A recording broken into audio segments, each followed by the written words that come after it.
Hello, everyone. I'll give you a second to get connected to sound. Hello, and welcome to the Brooklyn Rail's 1284th New Social Environment. I'm Magali, a programs associate here at the Rail, and I have the pleasure and privilege of being your MC today for a conversation featuring Charisse Pearlina Weston and Lumi Tan. And now I'll introduce today's guest and host. Charisse Pearlina Weston is a conceptual artist working across sculpture, writing, installation, and photography. Through concealment, repetition, and enfoldment, she frames Black interior life as a site of resistance. Often using glass for its dual fragility and resilience, Weston embeds poetic, historical, and autobiographical fragments within folds that protect and obscure meaning. A Whitney ISP and Studio Museum in Harlem alumna, she holds degrees from the University of North Texas, University of Edinburgh, and UC Irvine. Her work has been featured in the 2024 Whitney Biennial in Site Santa Fe, with recent solos at Queens Museum, Moody Center for the Arts, and Moss Arts Center, among other prominent institutions. And our host today, Lumi Tan, is an independent curator and writer based in New York City, specializing in interdisciplinary exhibitions and performances. Current and upcoming projects include those at Dusan Gallery in Seoul, Performance Space in New York, and the 2026 Converge 45 citywide exhibition in Portland, Oregon. She has been the curator of the Focus section at Frieze, New York since 2024, and before that was the curatorial director of Luna Luna, a revival of the world's first art amusement park created by Andre Heller in 1987. Tan was senior curator at The Kitchen, where over a 12-year tenure, she organized over 100 exhibitions and performances. And with that, I will hand it over to Lumi to get us started. Thanks so much for that introduction, and thank you to the Brooklyn Rail for having us. We are here to discuss Charisse's show that just opened at Jack Shainman Gallery in Chelsea, which is entitled Miss May Squeeze, and that's Miss slash May space squeeze in parentheses. And it just opened on Thursday. It's Charisse's first show at the gallery. And so we have a lot to talk about. Congratulations, Charisse, on such a beautiful show. Thank you. And I just wanted to start. I don't usually start with the press release, but I did want to start with the poem that starts this press release. The poem that it's by you. It's in the first person. It's really full of movement and thinking through the kind of like flesh of the body. And it's really direct and honest. And it kind of sets the audience up for the current state of like, or what I'm kind of reading as like the current state of being and making that you've been in. And I think that um, this was very notable to me as someone who has followed your work, kind of in distinction to the ways that language is used in your titles and the way that you speak about the work that is extremely poetic and full of references to, I think, your research and other writers. So I wondered if you could just start with that and kind of the decision to put, in a way, it felt like putting yourself up front. Yeah. I think so. Usually I have a lot of my hands are in the press releases quite a bit because I'm a writer. I have like, Right. I think I have a hard time letting the text go. So I'm always in it in some way. And so kind of after writing or working to craft the kind of longer, more, I guess, didactic portion of the press release, I felt like, um, I needed like it didn't I guess I wanted to make clear what was at stake in the work for me, like why I felt like I needed to make it, and make it clear that it's not like this you know, exercise in showing how much Lacan I know, or how I could work through Lacan. It's like that this theory and like writing and thinking through these ideas are actually important for thinking through this time that we're in and Hmm. trying to make sense of it. Um, and it also just felt like it needed something, like I just wanted there to be something very vulnerable and human Yes. made clear um, at the start. Uh, just because I mean, I feel like that's one of the things I'm trying to convey in the work, you know, in and of itself. Um, so yeah, yeah. So that's why it showed up. Yeah, I mean, I think that really that the kind of like urgency of like, I don't know, I guess like stating that vulnerability and like that acceptance of being human, I think is so important to have just at the very start. But thinking through the title of the show and well, maybe I'll just like read because the etymology of these words is very important to the show. So um so the title uses Miss May and then squeeze. So Miss is from Old English, referring to wrongly, amiss, astray, and then May is its French counterpart. So from Latin, minus, less, and male, badly. And so you speak about how the etymologies of Miss and May enact what is the squeeze, and squeeze is in quotations. And the Mhm, squeeze is this kind of central concept to the show, as well as pressure.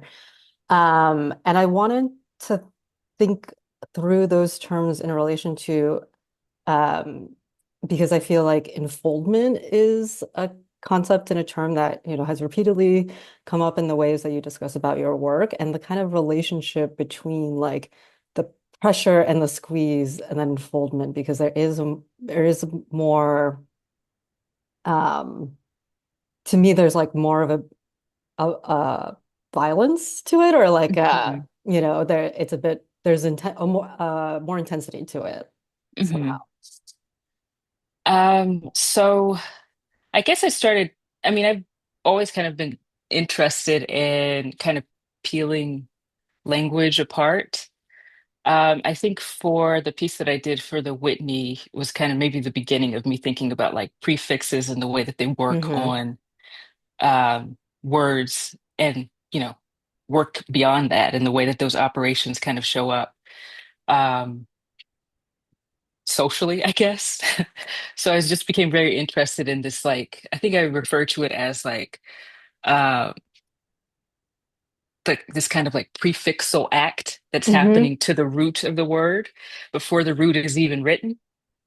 Um, and so to me, that felt like a good way of thinking about this idea of an ideological squeeze, or, the ways in which ideology are kind of acting and creating space, the spaces and positions that we will be put in Yes. before we even have the ability to say I, Hmm. essentially. Um, and yeah, so that was kind of like the starting point of like thinking about, um, just on a linguistic level, like this operation of squeezing. Um, and then I guess like to use those specific uh, prefixes. I mean, one, because I'm thinking about a méconnaissance, and this idea of like, um, why did I just blank? Like Misrecognition. misrecognition. Yeah. Yeah, sorry. Um, I was really interested in looking at the etymology of like this idea of if there is this action that's happening before, that it is an action that creates this kind of like foundation of something wrong, of something Hmm. Right. like disordered. Um, and that's something that I've thought about a lot in thinking about like the conditions of Black life is that,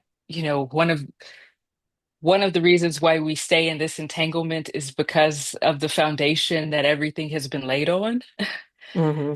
or are built from, I guess, and its unsteadiness and the ways in which something like ideology essentially works to cover up that unsteadiness and like kind of, direct us elsewhere. Um, which is why I guess uh, I became like a little fixated on Ms. and May as like a kind of like conceptual starting point for the show or for writing about the show as well. And um, just to return to this question of like those prefixes, and then being like the way that you enact like the squeeze or pressure, and how does that relate to your previous ideas of enfoldment? Or not previous ideas, Mhm. but maybe concurrent ideas of Yeah. enfoldment. So I guess early earlier in my work, I was kind of using the fold as like a container, like a Hmm. way to create a space of withholding. Um, but I guess recently I've been thinking about the ways in which repetition is a kind of enfoldment in and of itself. So I've kind of been expanding this idea of like what the fold is, what it looks like. Um, and I've oftentimes, had this kind of like the thought of the fold as also something uh, that lays upon itself, if that makes sense. That Hmm. is kind of, Yeah. I mean, yeah, literally a material that literally rolls onto itself and creates like a double and a double and a double, and like it kind of expands opacity. And so I guess one of the ways I started to think about this idea in a way that I haven't before is through fusing glass. In the past, I've always had like layers of glass that were separate. And just, I guess, in the past year or two, I've been exploring this process of um, like literally fusing the glass onto itself, and that creates like different reactions depending on the type of glass you're using and things like Hmm. that. Um, but there's something about that fusing that is in and of itself pressure that is literally the glass, the material squeezing onto itself, like as tightly as possible, or in some instances, not as tightly as possible, which creates these kind of pockets of vulnerability. Hmm. Um, and so I guess this is like a kind of like expanded way of thinking about enfoldment, like it's kind of acting or actioning in the work differently, Hmm. um, where uh, while there are also other acts of enfoldment that are happening, like the kind of reuse of materials and things like that, and layering of like past work images and things. So I guess this is like, I think this work is like a kind of more complex engagement with some of the ideas, kind of like expanding them out and Yeah. complicating them. Because even in this show, whereas normally I would have the text etched onto the sculptures or embedded within the canvas work. Um, this in this show, the text component is actually in all of the titles. So it's Got all of it. the titles are they come from two poems that I wrote that have been broken apart into sections and kind of make up the whole of yeah, all the work that's in the Okay. show. So they're kind of like linked in this way. Does that kind of answer? Yeah, absolutely. Well, I love that term, pockets of vulnerability. Mhm. And I'm wondering if that, just maybe to get like a bit more into the process, but if that is where, because like the way that I kind of experience the show and maybe in like relation to, past exhibitions of yours that I've seen where I felt like the built environment was very prevalent, kind of historical research was very prevalent. And to me, there Mhm. is so many works in the show that felt like um, there's this kind of like flesh of the body that is very much in juxtaposition with these kind of sharp angles of like the sheets of glass and um like and sometimes like kind of really split in half. I think we're looking at one right now. Hmm. And is that where these kinds of pockets of vulnerability or these like pressure, like that is where these kind of I mean, I was reading them almost as like torsos or uh, like the shape of the spine between the shoulders or Mm. things like that come from. Um, it's interesting because like I guess in my past four or so years, I've gotten a lot of people's kind of seeing the body in my Yeah. work, Okay. um, which I totally get. It's just not something that I've like that I actively engage in, but I think that it's Okay. something that shows up because my body is in the work. Right.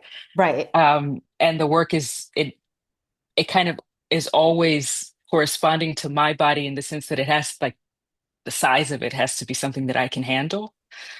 Um, and then yeah, I mean, I guess my hand is in it in a certain way. So there is this kind of like bodily aspect of it. And I also think that process of Hmm. squeezing, um, and kind of trying to move it from this kind of like ideological or uh, psychic act that's being, exerted into something that's physical. There is an aspect of the work where it kind of takes on, I mean, it has to take on a Right. body to Right. like receive it. Um, but yeah, and I mean, also there is, I guess, one of the kind of recurring methodologies in all of the sculptures in particular, and it does show up in the works on canvas as well, is that I wanted um, essentially all of the work to be kind of in this kind of suspension, to be pressed against itself, to literally have the squeeze be what it is reliant on in order to stay upright, to not Right. collapse. Um, and so that's happening kind of across all of the pieces, but there's also this like, um, I don't know, a sense of anxiety in Hmm. that like, is it supported by this pressure? Is it holding it up? Is it going to stand?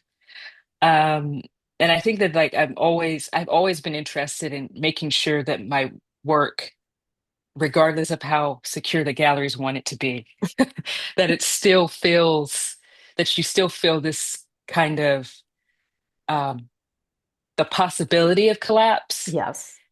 um, that you still feel the vulnerability in the work, because I think that that is, I mean, it's one of the things that keeps me working with glass is because I think it conveys this like, you know, ever-present vulnerability and risk to Blackness, which is something that I just, we can't unfortunately think about Black life without that, because that is the state of the world that we're living in.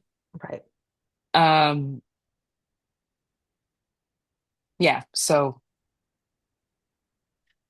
yeah, sorry. I always feel like I like have these long answers and then forget. I'm like, did I just wind all over the place? But No, hopefully that's fine. no, no. It led perfectly to my next question, which was just thinking through like the first three works when you enter the gallery. Hmm. So, there's kind of like a horizontal work that has that kind of like slumping, but Hmm. is supported by a pedestal, right? And Yeah. then you have um it is a canvas work that is kind of Hmm. unframed, but kind of takes on this um the possibility of it being like a pane of glass that is kind of like slumping off the Hmm. wall.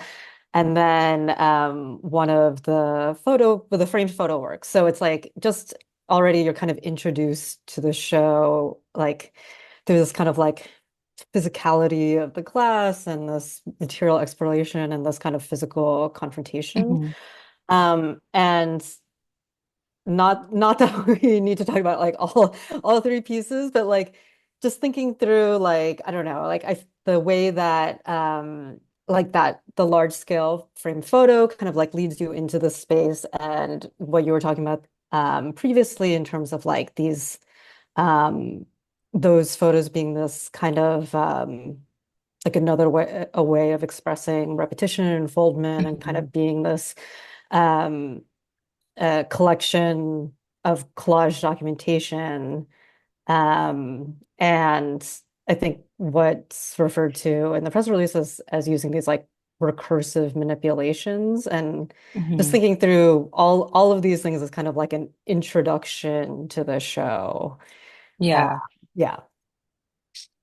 Um, it's really interesting because like the first, like the canvas piece that we're looking at here, and the one that you encounter as soon as you come in to the gallery are the two that took me, I think I was working on them for like a year. Okay. Or I mean they took me the longest to kind of work through, especially this like more sculptural one. Um, I think I think because I was kind of thinking through this idea of like kind of enacting the fold in a different way. Um, and also thinking about like this kind of um, all of the canvas work comes from documentation of past installations, and oftentimes it's a series of installations that I was doing where essentially the glass was balanced on itself, in some instances collapsed. Um, and so it was interesting to kind of, I think I've been interested in, having these pieces go through another transformation, Hmm. essentially, from being like three-dimensional to two-dimensional, and then back into to the space of uh three-dimensional. Right. Hmm.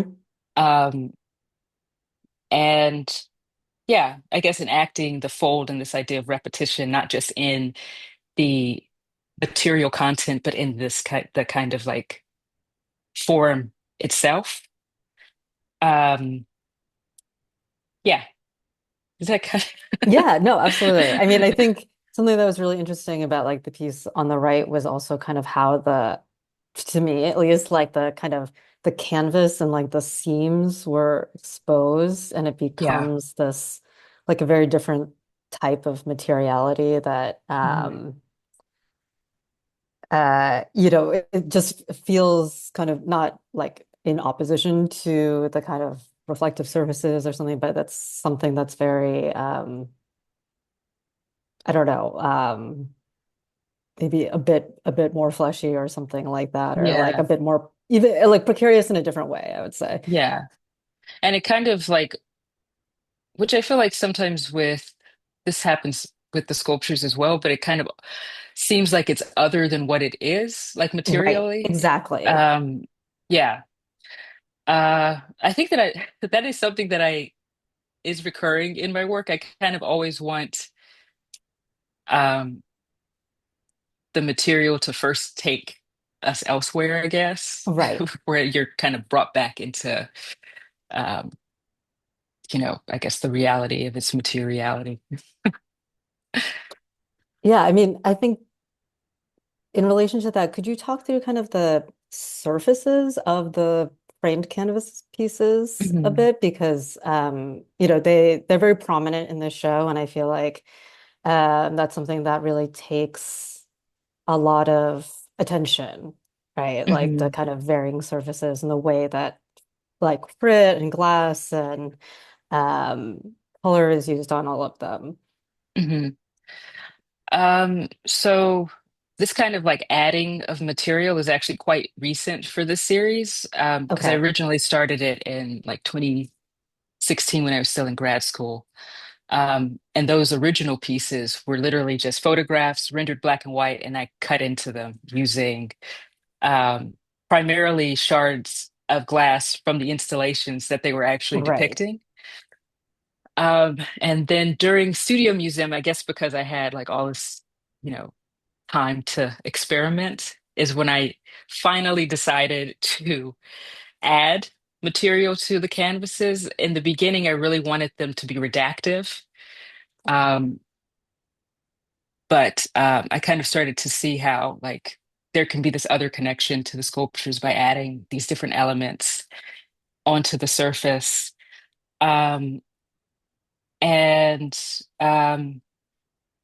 yeah, I think like because of that, the canvas work has become like increasingly more dynamic. Hmm. And with these, like this piece that we're looking at now, this series has actually multiple photographs kind of broken apart and layered on top of each other.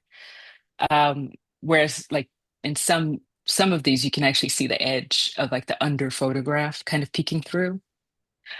And I think that that in and of itself creates like a different kind of surface Hmm. onto the photograph, just starting out with, that kind of opens up, at least for me, like other possibilities of how to intervene on the material. Um, yeah, so I think yeah, I feel like this like texture and touch is something that I've thought about a lot in different ways, and I think it's kind of like manifesting itself in the canvases in like a kind of more, uh, I guess, complex way than it has before.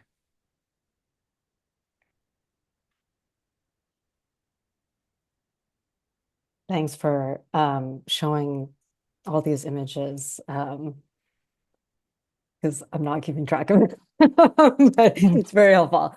Magali, thank you. Um, well, I wanted to talk about maybe like in contrast to that kind of like worked upon, well, I guess it's not in contrast, but maybe formally like that, this kind of like incredibly textured, very worked upon surface of the photos with what I think is like a somewhat new material for you, which is the mirror pane. Yeah. And I was just reading like the data sheet on the mirror pane. And it's like what it what it promises is like undetected Yeah. surveillance, so like a kind of perfect one-way mirror, and that it also kind of is meant to work best in these dark spaces. So like the Hmm. company suggests like, the people behind the mirror wearing dark clothing or Hmm. like having dark furnishings behind it. And so if you could talk about how you've begun to kind of like undo all of these kind of functions of the mirror pane, and create these kind of different conditions for under which it's being seen here. Hmm.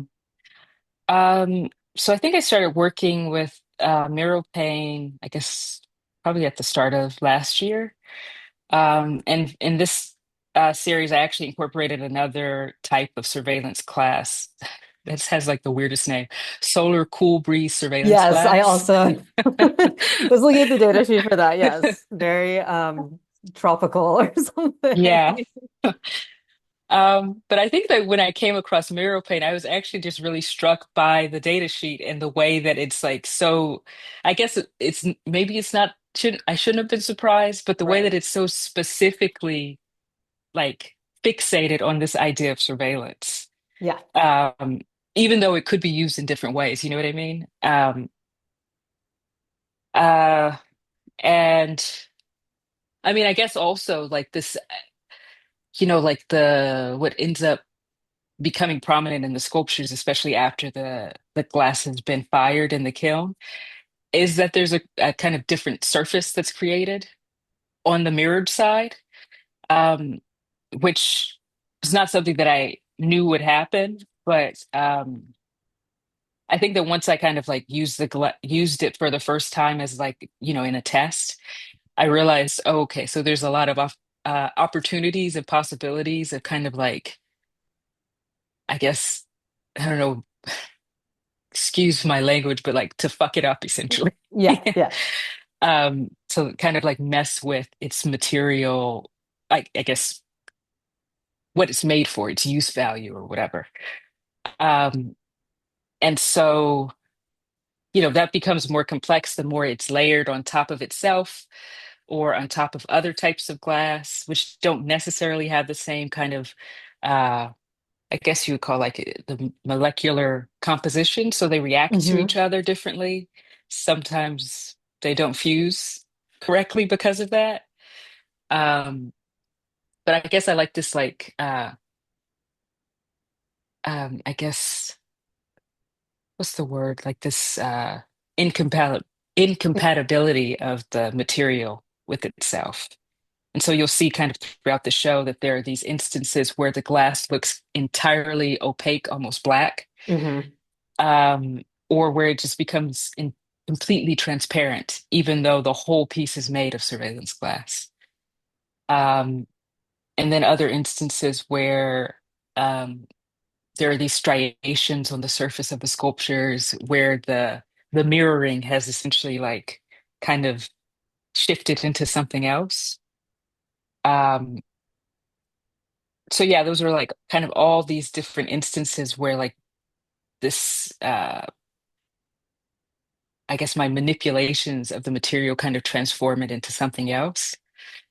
Um, and then I think also like the way that I'm positioning it, that there is no kind of modification in the light, that it's kind Right. of like everything is lit. Um, so that in and of itself kind of neutralizes this ability to kind of like hide behind this Right. essentially this film or this like screen. Um, and but even with that, there's still all of these kind of reflective instances of like reflective surfaces where you kind of see yourself um, distorted in some way, usually. Um, but yeah, it's a material that's very, or a type of glass that's very interesting to me in that um, glass already is very precarious and kind of does what it wants, but um, kind of playing with this specific type of glass has been kind of like expands that precarity and that kind of Hmm. aspect of chance, I guess. Um, yeah. Well, and that, I mean, I saw on the data sheet for solar cool breeze surveillance, which I mean, I guess is supposed to, that title is uh more I would say like hinting at, or not hinting at, but kind of selling itself on its environmental, like the way that it is kind of like durable and environmental, different hmm environmental And I, situations. Yeah, I'm sorry, go ahead. yeah, and I think also, I'm not sure about this, but I think that, like, to your point, I think it's also kind of trying to sell it more as like an architectural material of Right. like protecting your interior. Like you can look Yes. out, but they can't see you inside. Right. Like a way to kind of like, still have access to the outside without like strangers being able to look into your house or whatever. Um, yeah, Yes. the title is so weird. I know it's so strange, and it's like very fixated to on like durability and like permanence. Like those are like Mhm. two terms that come up a lot. But how are you thinking about, I mean, thinking of that like that kind of you know, you can uh we can see you, but you can't see us, or like very specifically within this kind of like white cube space of the gallery, and Mhm. like, this kind of like it's an objective, quote unquote, objective place for like things to be seen. But that is clearly, uh, those are all concepts that you're pushing against in your Yeah. work. I think that um I think because I've kind of already built in, I feel like pretty much all of the processes that I use are like they kind of build out some kind of opacity Yeah. or like force a kind of um not distance, but I guess force you to kind of look at the work for longer than I guess traditionally you should have to, I guess, Yes. to try to kind of unpack it. that it's not something that you can like see and just like it's all there. It's all like, you know, um, given. I think that that's kind of how I've worked through, yeah, this kind of aspect of the white cube. And also, I mean, I mean, those are also work like the conditions that like allow you to manipulate this material so that it can exactly. be Yeah, so, yeah. yeah. Um, and I mean, I mean, a lot of what I'm thinking about in my manipulations of the material is to make it be seen more, if that makes sense. To Yes. make it kind of to make us interested in its data sheet, to make us Right. interested in where it Right. shows up and how how we pass by it and see it used all around us, but don't register the ways in which these like um I guess ideological apparatuses are being, deployed in different ways in our life. Um, and then, yeah, I think that that's also, one of one of the ways that I'm trying to kind of use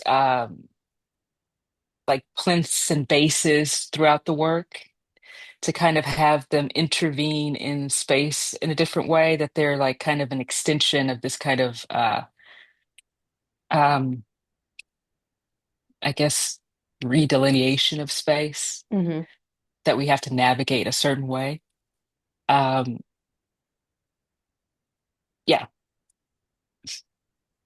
Yeah, it's very I mean, hopefully everyone goes and Googles the European data sheet after this conversation, but it's just like it is, I mean, incredible just to be like have all these kind of diagrams and then like lists of where they're used. And then I was like, oh right, of course. yeah, Like this is yeah, the supermarket, this is the, you know, yeah, TSA or whatever. yeah, exactly.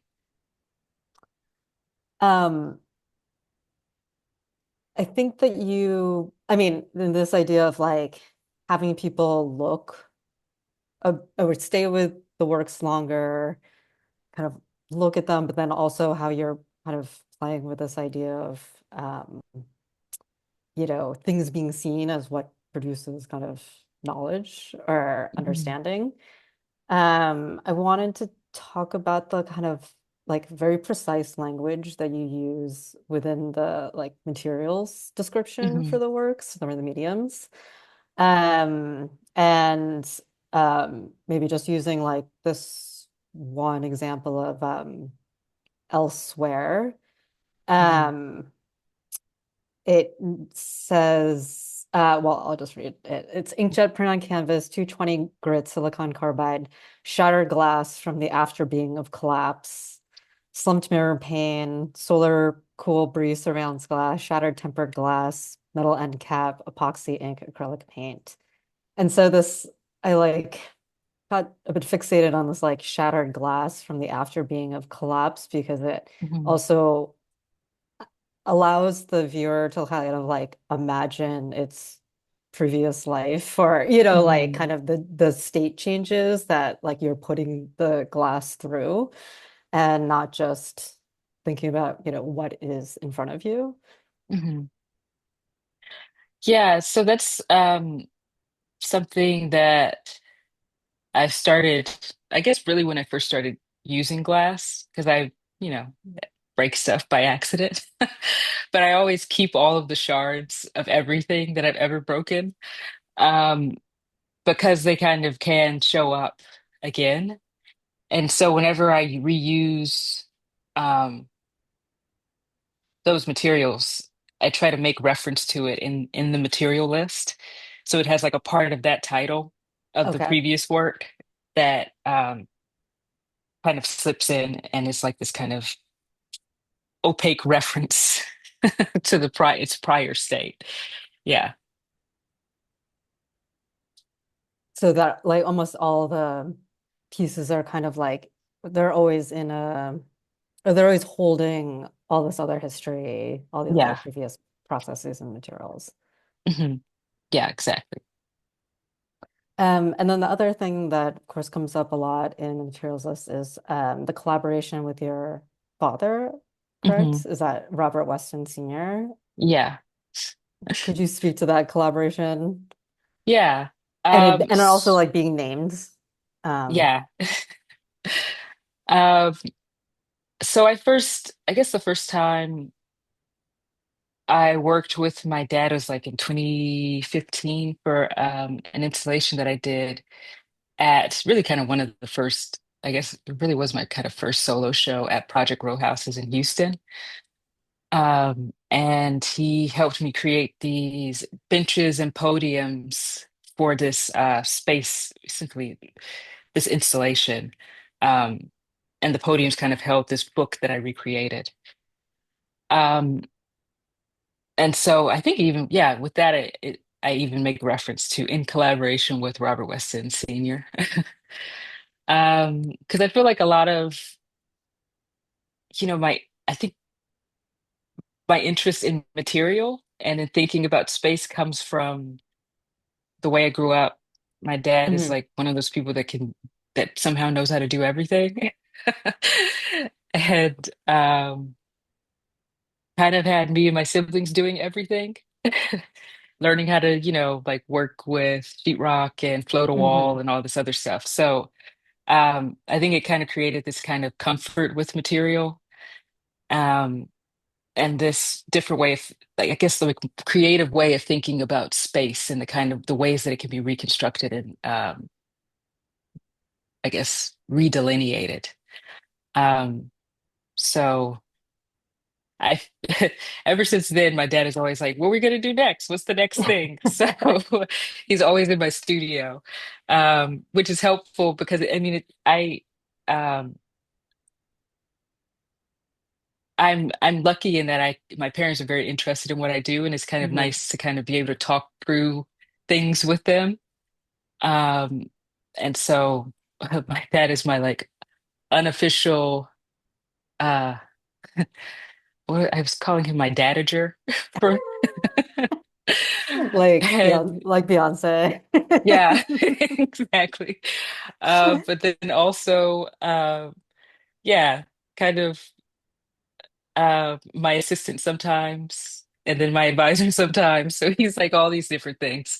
And I feel very blessed to be able to like have that kind of relationship with him. So um yeah, so he was in my studio at the time when I was doing some of kind of working on some components of these pieces. And so yeah, he kind of like had some ideas that I felt like were valuable and should be acknowledged. Um, so I yeah, I just thought it was important to acknowledge the collaboration. I mean, it also brings like a certain, I don't know, intimacy into the show Yeah, as well. yeah. And actually in That one of human quality again. yeah, and actually in one of the pieces, I think it was the previous sculpture. It's kind of like against it's in a corner. Hmm. Oh, Yeah, that yes. one. Um, to go back to like the what you were saying about like the material list. Um, one of the materials is literally our fingerprints Hmm. embedded into the surface of the glass and the surface of the lead. Um, which I thought was like, interesting again to have this like the body showing up in the work kind of Yes, permanently as like this trace. Um, and then yeah, like to also have, I guess, this generational trace as well, absolutely. um, and thinking about like the ways in which like art and artistry takes different shapes. Because I always think about my dad and really my mom as artists themselves, but in different ways. And so it's nice to be able to like have that um, make apparent, I guess, that I guess this like passing down of Right. artistic what have you, whatever you want to call it. And if I'm not mistaken, this is like, I mean, if you take the whatever prescribed path of the exhibition. This is like the Mhm. last piece, and is it by itself in that room? So it's by itself. It's there's one other canvas Okay, work just right across from it, a kind of smaller canvas piece. okay. It felt like to me, it felt like this very appropriate like coda and like this kind of something that's Hmm. like very like low to the ground. Um, you know, the I would say like the I don't know, the scale of it definitely it shifted. It kind of like was like a I don't know, something that kind of eased you out of the show Hmm. And it's after, also, yeah. oh, Please sorry, go go ahead. ahead. No, I was just gonna say, like in the main room, like it does feel like unstable, precarious. Like if you take the wrong step, something might happen. Whereas this room felt very like grounded in a way. Hmm. Yeah, it is. I think it's also like the way that it's assembled. It's like very different from all the other work. Yes. It's interesting that it feels more grounded because it is the most precarious, one Oh, of the really? most precarious And that's pieces. why this larger Yeah, pedestal has to be all around it. yeah, um, yeah. Literally, it's like against itself. It's so this is like I would consider this a part of like this balanced glass series that I've been doing in different ways. Um, and I guess there's like maybe one other piece that could be. Let me find the title. That's kind of a part of that. Um, where is it? I am alive, although I cannot see myself. That piece is also balanced, balancing on itself. Um, but yeah, I felt like this was a nice way to kind of like close things out. It's like a bit more, all the work is quiet in different ways, but I feel like Yes, this is like a kind of soft little period. exactly. Um, Well, ahead of this talk being public, Mhm. you mentioned that's like the making is the short part, the research is the long part. And I know in a lot of previous exhibitions, there's been kind of like a maybe like a grounding historical moment or archival research that you've been doing. In this case, was it um centered in the language, or are there other kind of prongs of that research that were being brought into the making here? I think it was, I mean, a lot of it was thinking, because I've kind of always been interested in um, how ideology works, like thinking about like the way that the interior works and meaning is formed. And I think that a lot of the research for this show, because it was kind of like building off of all of the other research that I've done around like the broken window theory and things Right, like that. Um, I think a lot of this show was really, or yeah, a lot of the research I was doing was really trying to think through the mechanics of like this moment that we're living in. Um, like, where I think I say in the kind of that opening text where it feels like, um, gosh, what is it? Is it that I wrote? That time is out of sync, hmm that it's disordered in some way, that we're kind of like seeing things do things that they don't do. right, right. Um, and um, and kind of trying to like make sense of like this different view of humanity that has come out because I mean, I think it's important to say that this is not something new. It's Right, just right. um, an aspect of like society that we don't look at, that stays hidden, that is now out in the open, and we're all feeling like the pressure of it, literally feeling squeezed by it. Yes, So a lot of this show is kind of like taking all of that other research and kind of honing it into this, uh, I guess, a kind of like analysis of like this the interior life of the world that we're in Hmm. that's kind of showing itself, showing its dysfunction, Yeah. um, showing the ways in which it wants it's like distanced from itself, which is why I think we don't recognize or we feel like we don't recognize what's been here that Right. is now in front of Right. us. Um, and the way that we're all reacting in different ways, you know? So I think, and maybe that's also why there is this kind of, there was this need to have that text at the start of like, because this show is so much about us humans right now. We're Yeah. trying to make sense of us humans right now, and the things we do to each other, and how we don't want to name it, Right. or misname it, I guess, misrecognize what it is. Um, yeah.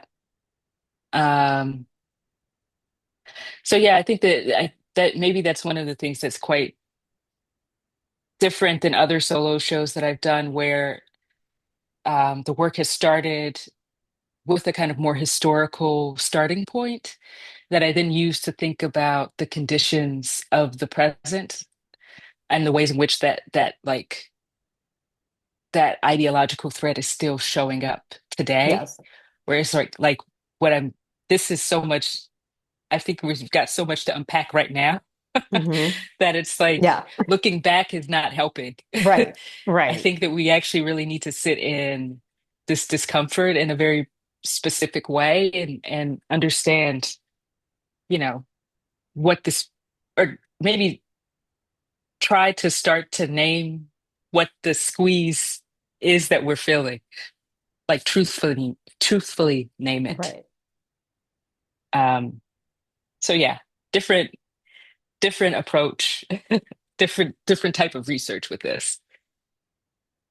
Well, I mean, that kind of like leads perfectly into my last question. I think it'll still be the last question before the Q&A, but kind of returning to that introductory text, and thinking through, the ways that you've used glass, that signals, kind of built architecture and the ways that we kind of like navigate, um, like this kind of physicalized precarity. But I was wondering if you had kind of been thinking about like, because in your this introductory text you talk about like not being on social media, kind of like pulling this like fleshy part of you Mhm. through, and as much of it as you can, and just like this idea of like, the screen like being this glass that is now this kind of site of, it's kind of like the ultimate side of invisibility, but it's also the ultimate side of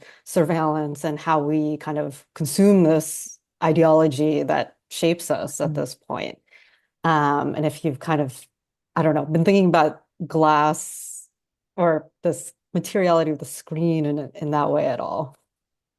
Yeah, definitely. And I think um, I've also been thinking about, the ways in which like social media, for Right. instance, like allows us to enact a certain aspect of our desires, to see ourselves as something else, to present ourselves as something else, and to be taken up in that way, at least, in that space.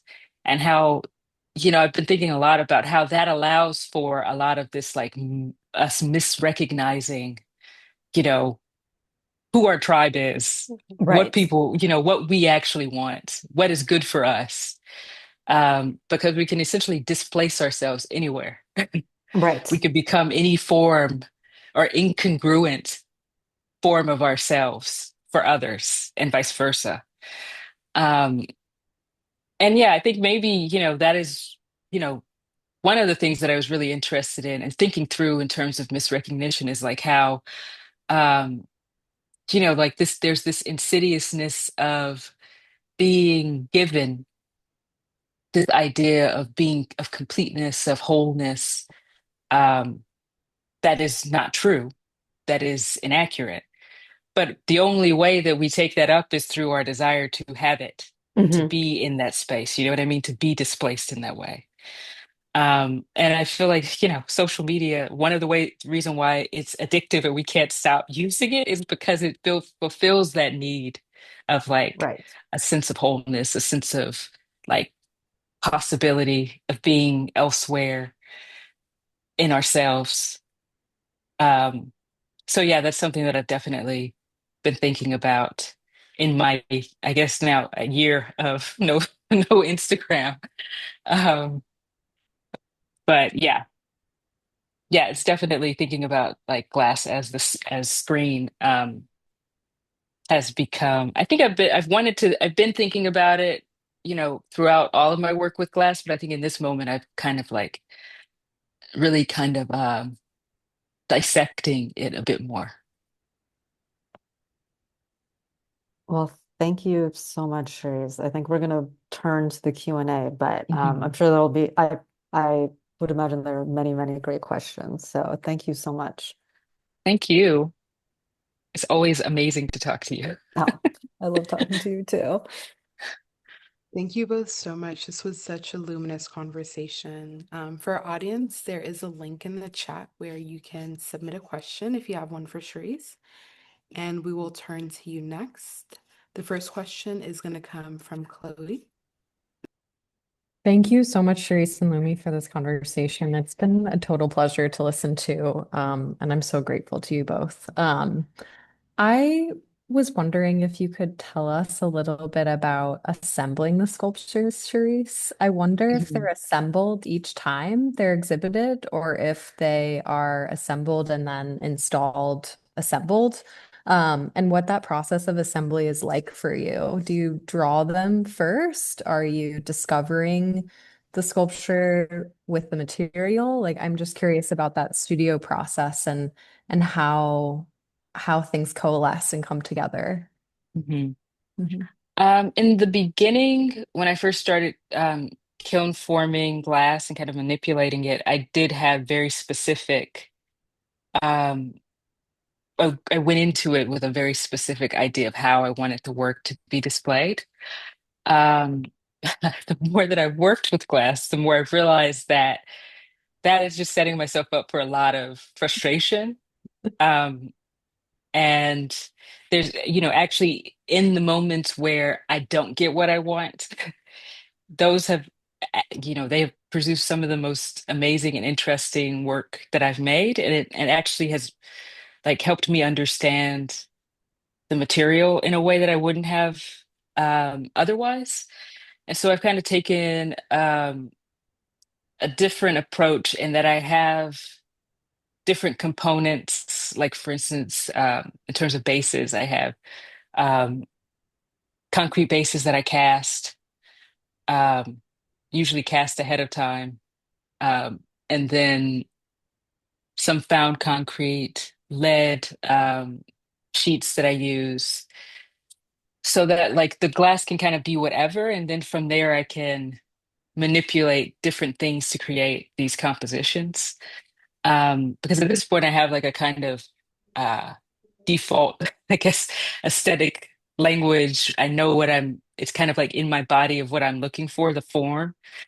So I can kind of be more intuitive in the assembly of the sculptures. Um, with that being said, all of the sculptures, yeah, always are modular. They come apart and have to be reassembled, which has been interesting. It's been a bit of a learning curve because I realized that I really do have a different relationship with the material and that I can like, position something a certain way and kind of like tap the glass and I'm like, perfect. But then in trying to translate that to others is really complicated. Just because I've been working with, these materials for so long. So it's kind of, you know, I think working with my galleries that are very patient has been great in terms of like figuring out the language to translate what I find materially that makes something feel stable, that makes it feel like what it should be, I guess if that makes sense, versus like me kind of trying to install everything myself, which I would prefer, but it can't be that way. Thank you so much for that answer. I have a somewhat related kind of question to ask after that, which is I was really intrigued by how the canvas works in the exhibition draw from photographs of previous sculptures that have been sort of collaged. And I wonder um, how collage entered the practice, if it was always there, or if that was something that as you were creating these sculptures and iterating on these ideas, collage became a way to keep that iterance going and to continue to revisit the work in the same way that maybe in some ways every time the work is assembled, it's revisited as well. Yeah. Yeah, definitely. I think and I feel like there's always been this kind of aspect of collage in my practice because of my interest in repetition and doubling and layering. Um, I think of maybe this is the most like very clearly apparent use of collage because you can literally see like these different components, different images popping through in different ways. Um, I'm always hesitant to like refer to, like, I wouldn't refer to them as collage because there's a whole history of collage that I'm not ready to unpack. Um, just like, in these works, this is me kind of like returning to painting in a way that I have not in a really long time. But then I'm also very hesitant to call them paintings as well. Um, so yeah, I think collage is just, or in particular, this form of collage has kind of formulated out of all of these different instances of kind of layering materials and returning to materials and having these sculptures kind of repeat onto themselves and onto other materials, et cetera, et cetera. Um, yeah, Thank you so much. thank you. Thank you for those questions, Chloe. The next question is from an anonymous audience member who is wondering if your repeated use of the luminescent blue, if that is intentional. So I guess you mean in the sculptures. So that is, I guess it's intentional in the sense that that is the reaction that the mural paint has to being fired in certain instances. Um, and so, uh, yeah, I mean, now that I know that that happens, I am very intentional about like the way that I position the glass in a certain way, or that I know that it's going to be a part of the composition in some way, even though the way, as I was saying before, like the way that the surface reacts, the way that the markings show up on, I guess, striations or like, um, I guess you could almost call it like burn marks show up on that kind of reflective material. That's always different. Um, there is like I'm always aware that there is this possibility of this like kind of fluorescent blue, tint coming out in the work. Thank you for that answer. And the last question is, what are you reading right now? Oh my gosh, I'm always reading so much. I'm one of those people that like is reading like tons of books all at the same time. Um, what am I reading? I've been reading a lot of fiction. Um, One of my favorite movies, like really old movies, is The Night of the Hunter. So I've been actually reading that book. Um, and also The Piano Teacher, I've been reading. Um, since I have like a writing practice, I feel like I've been having this like pull to like write short stories or some fiction. So I'm like, I think that that's why I'm like really interested in fiction right now. Um, and then I listen to a lot of audiobooks, but it's like so many different things. But those are the two that I can think of right now off the top of my head. Thank you so much to Lumi and to Charisse for such an engaging conversation. Thank you to JC and Olivia from Jack Shaneman Gallery and Hannah and Nyla from Alma Communications for their support in preparing for today's event. We'd also like to thank the Terra Foundation for American Art and Tiger Foundation for sponsoring our NSE program and making these daily conversations possible, and for their support of our growing archive, which you can view on the Rails YouTube channel. The Rail has been free and independent for 25 years. A donation directly supports our writers, staff, and operations. Support our work through the link in the chat. And if you're free, join us tomorrow at 1 p.m. for a conversation with Will Rawls and Judy Hussey Taylor on the event of Sicker at the Kitchen and performances at Performance Space New York. And as Israel tradition, you can now all unmute and say hello and goodbye as you leave. Thank you all so much for joining us today. The other thing I'm thinking about with the Thank you so dinner- much. Thank you so much. Thanks. So Thanks. Great Thank job. you. Thank you. Thanks so much. Congratulations. Thank you, Charisse. Congratulations, Charisse. Thank you, Lumi. Thanks. Congratulations. See the show, everybody. Go see the show. To say, please see the show. Guys, Just three opened. You have times. plenty of How should time. we, like, It's excellent and it's the show.